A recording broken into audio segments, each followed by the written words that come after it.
Welcome to the Heart of Dating podcast. Hey, it's Kait. I'm so glad you could join us this week as we try to untangle the ever so ambiguous world of dating as a Christian. Over here on Heart of Dating, we get real as we answer some tough questions and uncover transformative ways to approach Christian dating. Oh, and you better believe we have some laughs along the way, because last time I checked, the struggle is #real. You know what I'm saying? Now, let's get to the heart of the matter. What's up, guys? It's Kait and JJ. And this is season 9 of the Heart of Dating podcast, the finale. What up? Are you pumped? I'm pumped. I'm sad and pumped. Yeah, I'm both too. You're right. It's bittersweet. Me. But we love you guys. It's been a fun season as we've tackled shorter topics with shorter episodes, more hot topics. And today's episode is a voted on topic. Yes, it is. We had a competition. My topic won, just to clarify, my topic won. This was JJ's idea. But today's actually fun. Why is it fun, honey? Because it's a 2-part episode. Today is really for both genders, male and female. But really, we're going to talk about ladies, when to know to walk away. And then on Friday on JJ's podcast, or the man mini-sodes, right? Mini man-sodes, yeah. Mini man-sodes. We're going to talk to the guys. Yeah, we're going to talk about guys. Like, we definitely talk a lot, right, about how to support the female partner, especially in trauma or trust issues. But naturally, we're going to have to talk about the other side of the pendulum, which is when to walk away as a guy. Yeah. So let's get into it. Well, before we start, just a few announcements. Hey, early bird tickets of the conference are only on sale for another week and a half, you guys. Okay, the tickets are 20% off what they're going to be after early bird ends, December 31st. The clock strikes midnight. And guess what? Early bird tickets are no longer available. So if you are like on the fence, buy your ticket before it goes up. I'm sorry. If you want to get it after, you can, of course, but we can't give you any lower cost on it. So come join us. We are already 1/3 of the way sold out of in person. We are completely sold out of VIP. And guys, guess what?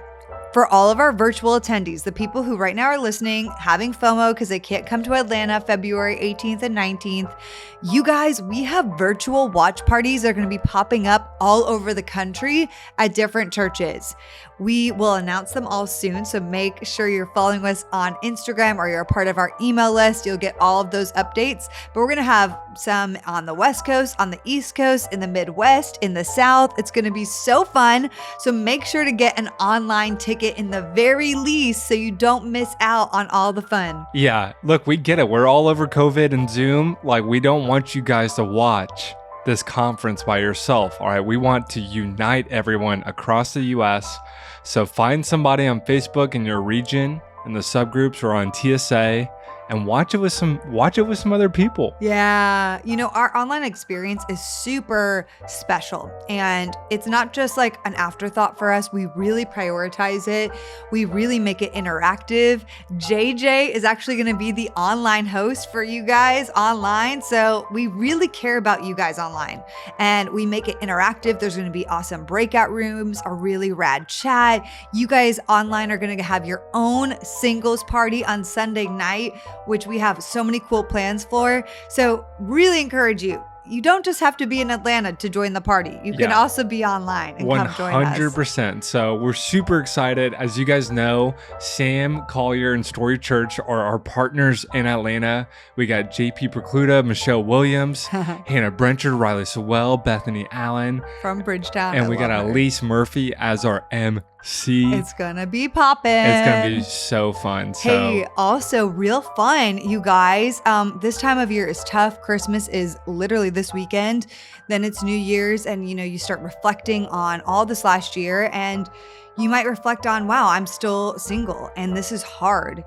So for anybody who joins Heart of Dating Conference and buys a ticket, we are going to give you access to our loneliness masterclass, combating loneliness masterclass, as a bonus.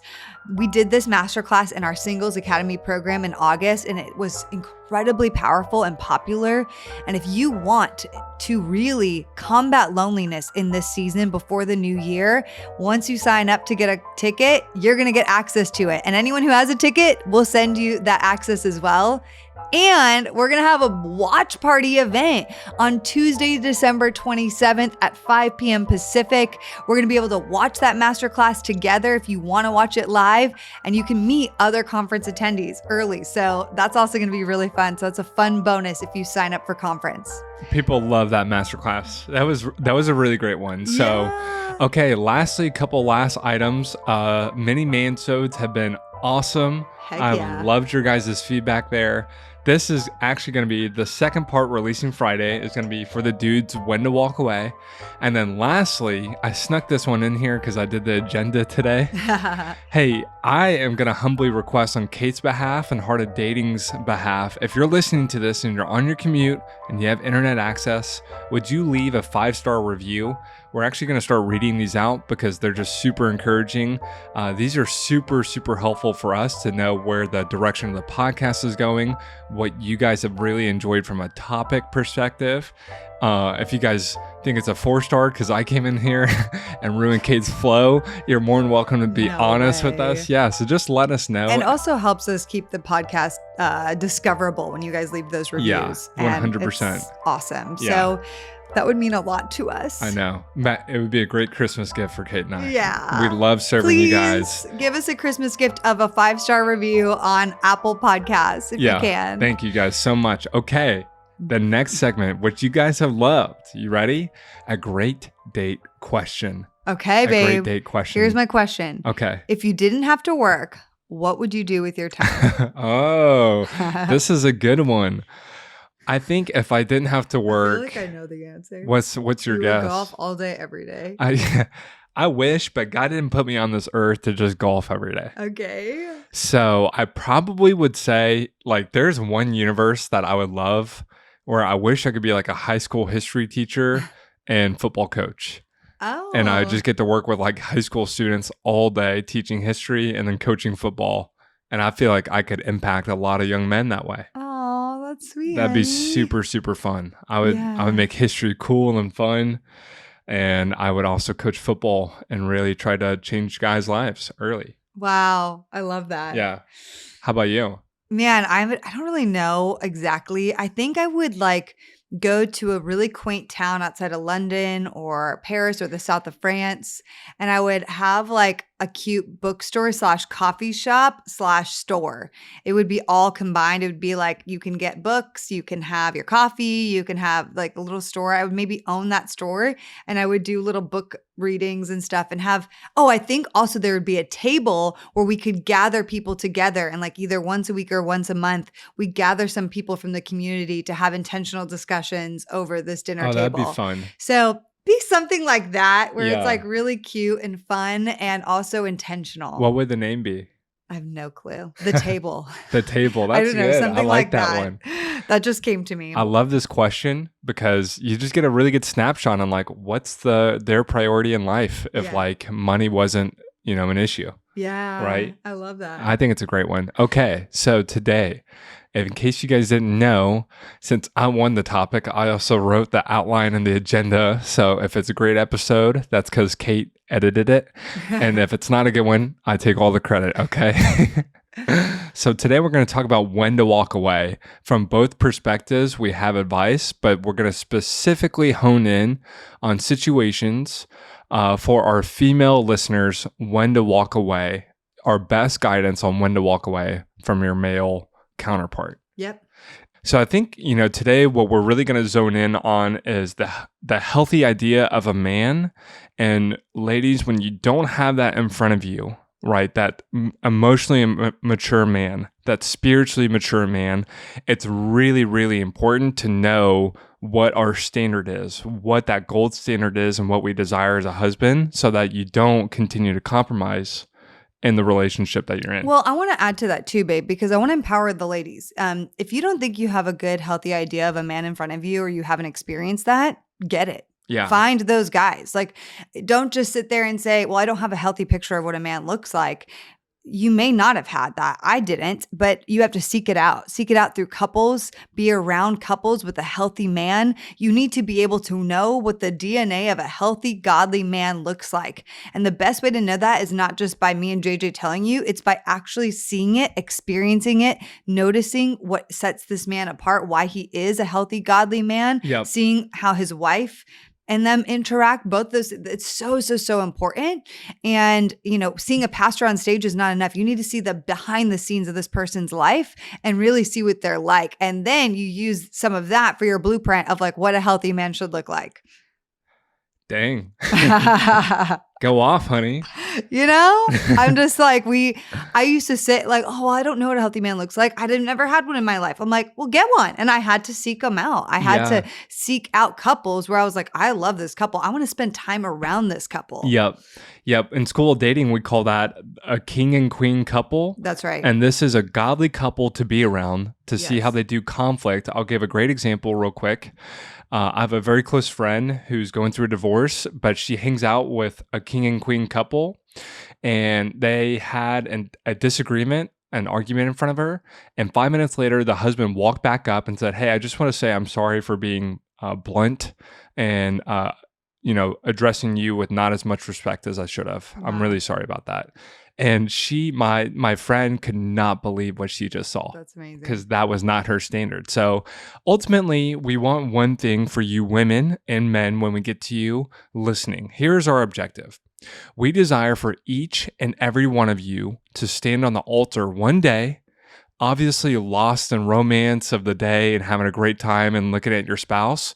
But just as importantly as that, we want each of you to look back at your dating history with a humble confidence, an affirmation of the Holy Spirit, knowing that you made the right decision of when to walk away. Yeah.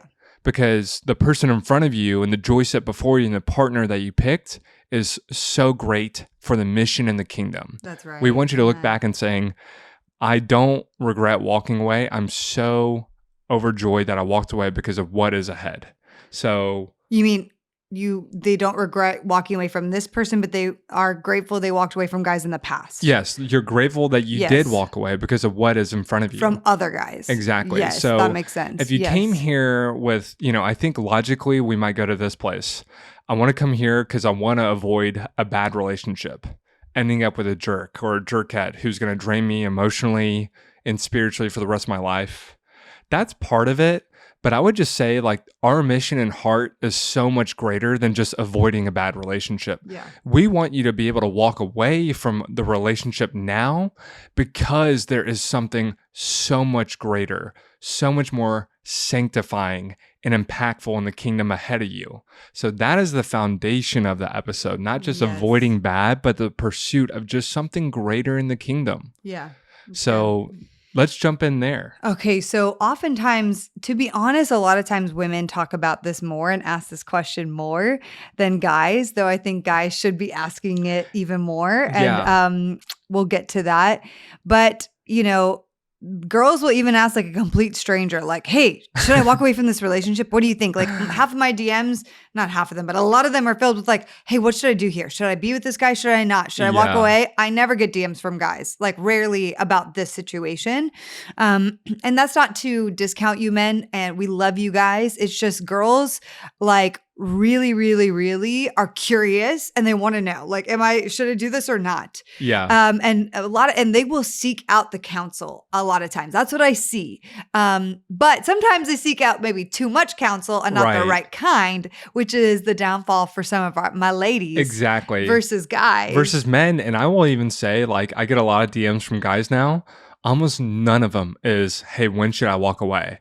Right? Our natural tendency as men is, no, I got to figure this one out on my own. On my own. Right. Yeah. Which is also dangerous. Very dangerous. So there's definitely a balance to both. And you can be a woman and want to figure it out on your own too, and vice versa. But it's just sometimes the pattern that we've witnessed or seen. So ladies, here's my thing for you. There's a balance with when to walk away. There's a balance between not settling and not living in scarcity that you're not going to find someone else, and therefore staying with this person because you're resolving to the fact that maybe you can fix them. You can be their savior. You can be their hero. You see their potential so much so that, they almost got it, right? There's a balance of like that versus you have too high of expectations about the men you're dating and you want someone near perfect, which spoiler doesn't exist. Okay. Right. And so you're like, what are my standards at? And you walk away from everyone. Okay. So there's like that balance of like, oh man, we got to figure out that fine line. You don't want to marry potential. At some point, that person is going to always be growing, right? They should be growing towards something. Mm-hmm. But when you are marrying someone, you are marrying them accepting all of who they are right now and signing up for that for life. Before I got engaged to JJ, I had a very hard conversation with my therapist because JJ can sometimes be forgetful and I'm much more of a planner. And that was really hard for me. And I said, I don't want to be the manager of my life. Like, is this what is going to be my life? And she said, Kait, he might change and he might grow in that area. But if you're going to get engaged and you're going to get married to him, you're going to have to accept the fact that this is going to be a struggle for him, potentially for the rest of his life. And I was like, okay. And she said, he might grow in that area, but he's going to have to figure that out and want that on his own. And regardless, you are going to have to look at him and say, I love you and I choose you, even if you're super forgetful and I have to be the planner for the rest of our relationship and our life. Like, you have to know that going into it and be okay with that. That is your decision. You are not marrying him because you believe you can fix him and you can make him be a better rememberer and you can make him be a planner. Like, you can certainly encourage him in those areas and he can seek his own counsel, but you're not marrying him with the caveat that he's going to be perfect in those departments with your help. Right. And so that was huge for me. I was like, do I want that? Is that okay?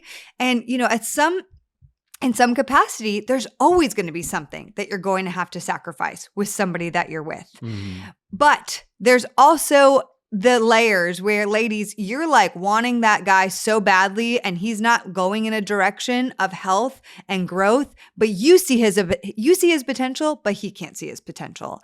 And here are some of the reasons why you end up staying. You end up staying because you're like, it's been so long and I don't want to start over again out of fear for my life.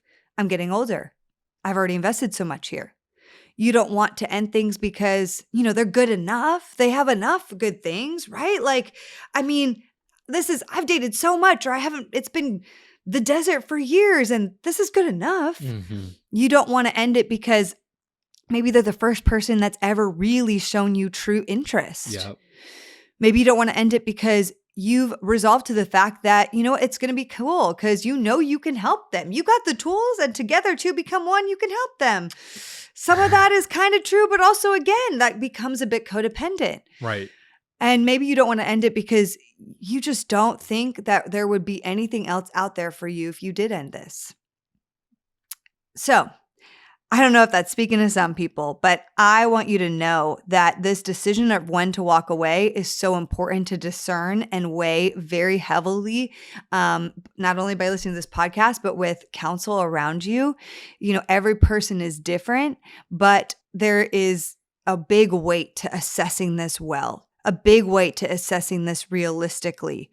And with that being said, there are definitely clear places where you maybe should stay and give them the benefit of the doubt. Mm-hmm. And then there's some spaces where this is very clear, I should walk away. Yeah, exactly. And ultimately, the hardest part about this podcast today is every situation is so different. Yeah. And what we try to do is just come up with a few common different examples that we thought range from obvious to ambiguous. Yeah. Of when the female should walk away from the man. Mm-hmm. And that's where it's like, there is a room where there's generous assumptions, grace. He is growing. Kait had to do that with me to a large degree. And then there's some situations, for sure. What? But there are some situations, like if you're listening to this and you're dating someone and you've had this nagging thought for a while now that I should probably walk away, then this episode is for you. Exactly. Okay. And if you're listening today and you have a friend and you know that they should be walking away, but they haven't yet, this is an episode for you to send them gently. Yes, definitely. Okay. And so we're going to hop in because I know this is super common. Okay, guys, quick break in today's episode to tell you guys about our sponsor, Gather. Gather is a conversation starter app. You download the app and you get access to all these awesome conversation starters that can be used on date nights or for our intentional gatherings. Think at your Christmas gathering or your Christmas dinner. And guess what? We partner with Gather to create our own unique Heart of Dating conversation pack for Christmas. So what is Gather? Gather is a conversation starter app with thousands of questions designed to help you get close anytime, anywhere. Recently, they were featured as App of the Day on the Apple Store. They specialize in conversation starters for couples, but also have award-winning conversations for fighting injustice and supporting mental health. Gather's mission is to provide tools that foster deep connection and belonging. And the best thing about the conversation cards that we created with Gather with HOD is that you don't have to use them at a date night. You can easily ask these questions to friends or to family members. Plus, the questions are great for people you've just met or people you've known for years. So if you are going on dates this holiday season, download the app and use these questions. Or if you want some really cool questions for your New Year's Eve party or whatever gathering you have coming up, I want to encourage you to download the app. You get the conversation starters for free. All you have to do is go to bit.ly/HOD convos. That's bit.ly/HOD convos. Bit.ly is spelled bit.ly/HOD convos. Okay, guys, so excited to see what comes out of these awesome conversations you're about to have. Here's a dramatic example of one that is definitely one that is walk away immediately. Somebody who's abusive. Yeah. Someone who is abusive emotionally, spiritually, physically. This is, you need to walk away. Yeah. Mm-hmm. And it's not a question of when to walk away. It's a question of really my question, and you have a ton of experiences. Why have you not walked away yet? Like, what is keeping you? Yeah. This should have happened yesterday. If you know you are in an abusive relationship, why have you not walked away yet? Well, but it doesn't work like that, does it? No. And that's where it's like, when you say that, it's so hard, because when I was in that place, I'm like, I know I should walk away, but but it's so convoluted. And this is hard because a victim of abuse will often come back 7 times to that person before leaving for good. In my case of abuse, I came back to them more than 7 times. It was probably like upwards of 30 times that we had broken up and gotten back together. And it was very complex. For me, it was because my identity wasn't solid enough outside of this person. And I so badly wanted to change him. I so badly wanted to help him. And I wanted him to see my value. And I allowed the treatment to really dictate who my worth. So in that stance, it dwindled what I thought I was worth because I was in it for so long. And for me, the best thing is that if you're in an abusive situation, any kind, emotionally, spiritually, physically, I mean, mine was a combination, but you need to have some close mentors in your life. Yeah. Have the bravery to share this with one solid, truly solid person that you know is solid. I know it's tough, but you need to be honest before you make any big commitments. Yeah. If there's even one instance of some kind of abuse here, it needs to be talked about. It's not something that can be overlooked. Even if they've been perfect after that experience, it still needs to come out, because some abusers are going to compartmentalize it for maybe a long time. Then you get married and all of it comes out of the woodworks. Yep. So if you've seen any signs in dating, it needs to be addressed ASAP, even at the first sign. Yeah. Yeah. And I think that's so helpful, because if you're not, like, I can't speak to being abused, but I can speak to being around situations where like I would approach that and be like, wait a second, why on earth would you stay in that relationship?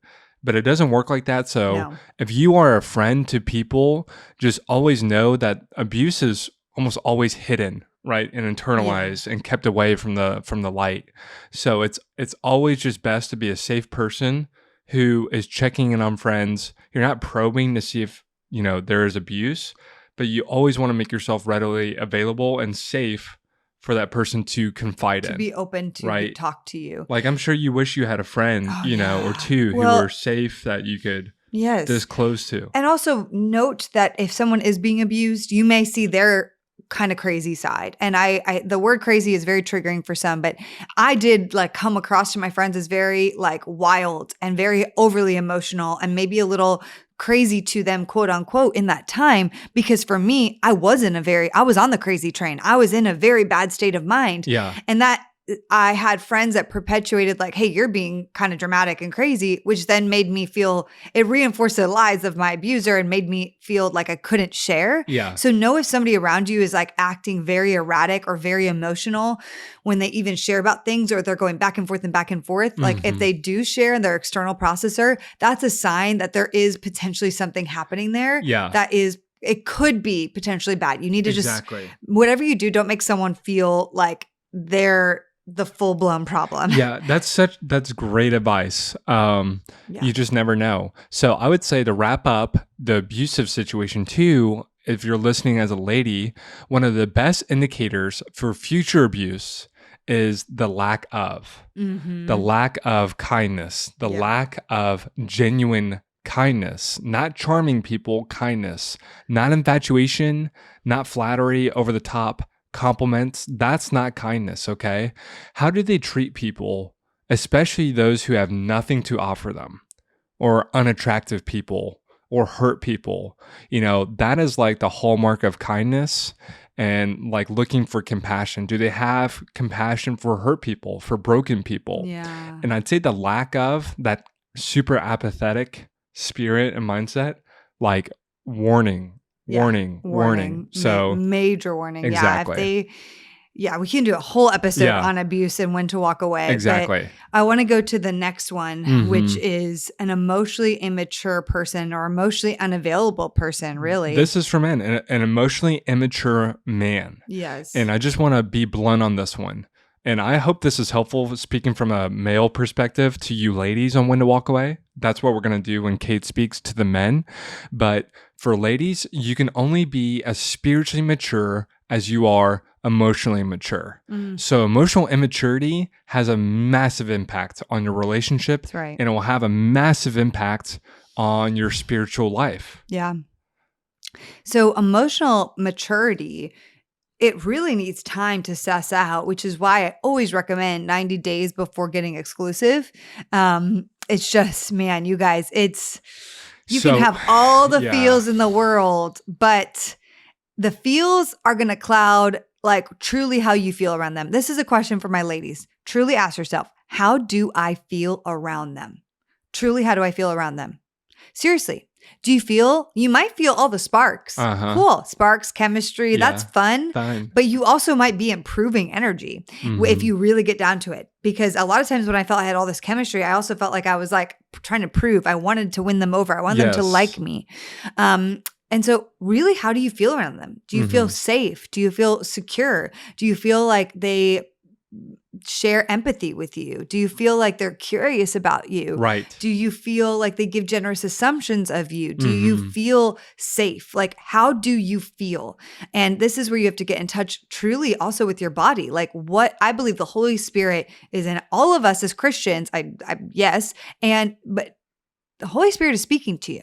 And he's often speaking to you through sensations in your body, sweating, feeling like a pit in your stomach. That is, so much of that can also come back to, hey, the Holy Spirit is in you speaking something to you about through your feelings. Yeah. I know we like to demonize feelings, but I truly believe there's a beauty to them that are indicators of like something is off here. Yeah. And so that's something to assess. Absolutely. Or like you're trying to convince yourself or convince him to be with you. Right. The problem with, and you nailed it, the problem with emotional maturity and evaluating is we build feelings and connection and a romantic attraction first, and then we look to evaluate their feeling or their emotional maturity. Yeah.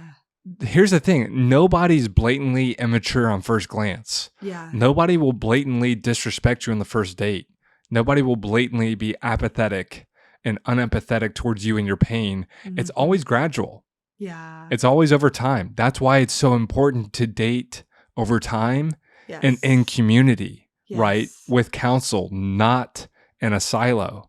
So that when things surface, you have a counsel to see it. Not in a silo. Exactly. Oof. Yep. That's where the emotional immaturity is like kept and guarded as a secret. Right. Oh, he's actually really, really not great emotionally. And here's some of we made some major signs, some big indicators of the lack of emotional maturity. Yeah. Which is a massive deal. Ladies, if you're dating a man and you have to use ultimatums for him to change, that's a huge indicator, right? That he's not taking you seriously, that you have to use threats for him to listen to you, to honor you. That's a massive deal. Ooh, it's incredibly unhealthy. There's no respect of words or you or your boundaries or your commitments. That's a huge indicator for emotional immaturity, right? It's their way or the highway, and your boundaries, your commitments, your words, yourself is blatantly disrespected. Also in that, if they say one thing and constantly do another, they're a talker. They're not truly emotionally trying to commit to you in a way that is respectful and honoring. Yep. And that's a big deal. Well, that's a great segue. There's no ownership of mistakes. Only excuses or only talking, only chatter. Mm-mm. Ownership of a mistake is not just me looking at Kait saying, I totally own that mistake. Here's what I'm going to do about it. It's actually going out and doing something about it, right? And showing change. It's easy to be a talker. It's easy to give lip service. It's hard to change. Yep. It's hard to take true ownership. Here's another great indicator. There's a total collapse of trust, meaning you guys don't have partnership. There's no trust. There's no trust in what he says he's going to do, he's actually going to do. So he's not reliable. Exactly. Yep. Here's another big one. Relationally, you guys have been plateaued for months upon months. There's like overwhelming conflict and there's only defensiveness. Yeah. There's no humility. Or like no movement forward. Yeah. It's like he's not taking actions and ownership. Right. Mm-hmm. It's just defensiveness, excuses, lack of ownership. That's a huge gap in emotional character and maturity. And ultimately, here's probably the biggest indicator if I had to wrap it all up and put a bow on it. Ultimately, emotionally immature men lack the ability to do two things: handle their emotions, regulate their emotions and their feelings. That could look like them lashing out, or it could look like them majorly suppressing their emotions. Those are there's an inability to handle and regulate emotions and feelings. And there's a cause for that. I mean, I have empathy for those men. But the second thing too is the inability to provide empathy or empathize. It's a major, major gap in emotional. You share an emotion and they have no ability to connect with it. They see you as always the problem. Yeah. They don't see and try to understand your emotions or feelings at all. They're like, that sounds like a big deal. You need to get over that. Yes. Okay. So that is really, really important. And then the last one is probably what I would say is the most important and the one I would drill the most. It's a spiritually complacent man. Yes. A spiritually complacent man. We can talk about abusive situations, emotional, but they all stem from the outpouring of their heart, which is where our relationship with Jesus and sanctification should be most clear. That should be the most impacted part of our life. So ladies, I'm talking to you ladies. If there's one thing I want you to take away from the episode is this. If it's unclear where he is at spiritually, then it's time to walk away. Truly. If his walk with Christ is gray, like what he is learning from God, how he was growing in the Lord is quiet, it's crickets, it's time to walk away. Like if he does not initiate any spiritual conversations, and more importantly, cannot like go into depth with spiritual conversations, he just skips over it. You have to initiate. You have to ask him to go to church. You have to ask him to lead you spiritually. You have to beg him to be more spiritually mature. That's right. I'm telling you, ladies, I'm sorry. This is quick. I'm not gentle and soft about this truth. It's time to walk away because these are major indicators that spiritually, this is not an equally yoked relationship.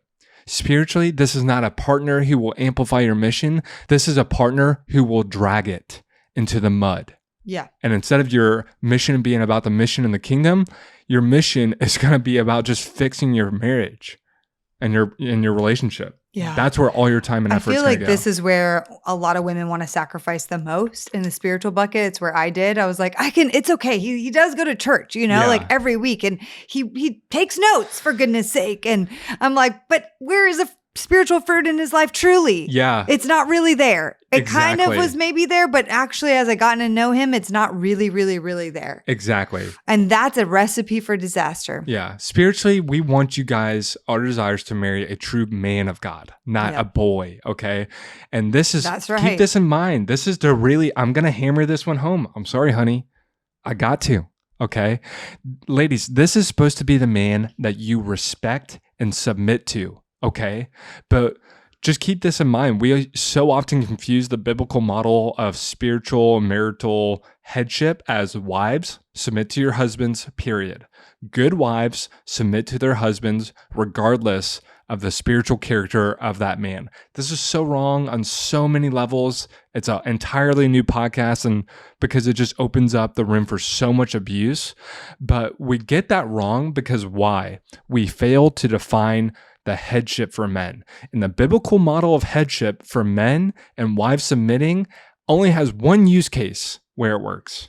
You got me amped up. Sorry, honey. It's got one use case, and we have it modeled for us perfectly. Where? In Jesus' story. And Jesus loved you, and he loved me, and he loved the church so much so that he did what? He died. He died. That is the secret to headship. The only way a wife can biblically submit to her husband is if he what? If he dies to himself on her behalf. Mm-hmm. So women listening, if you have a man who is prideful, who does not heed counsel, who is arrogant, who is self-righteous, who makes it about himself, who tries to do everything on his own without a mentorship or counsel. Oof. Yes. And most importantly, if he is showing you that he is not willing to die to self for you, it is time to not just walk away, but to run away. Truly. That is not a man you can spiritually submit to in marriage. Yeah. It is not like, and I have empathy for that man. Send him my way. Like, I want to help him and challenge him, but he's not ready for marriage. Yeah. Wow. JJ just got litty, okay? But it's our final episode of the season, so we had to. Hey guys, this has been so good. Stay tuned for JJ's episode this Friday, where we're going to then tackle and talk to the men. We're going to talk to the men, so the ladies. And Kate's going to preach to the men. That's right. About when you should walk away. That's right. Okay, we love you guys. Have a wonderful week. Don't forget to leave a 5-star review. We love you.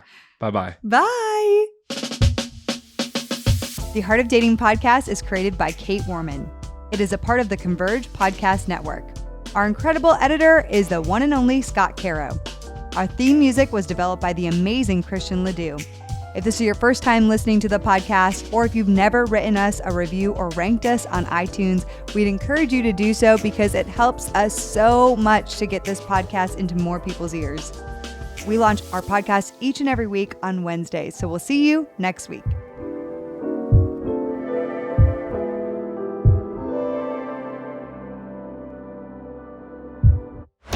This show is part of the Converge Podcast Network.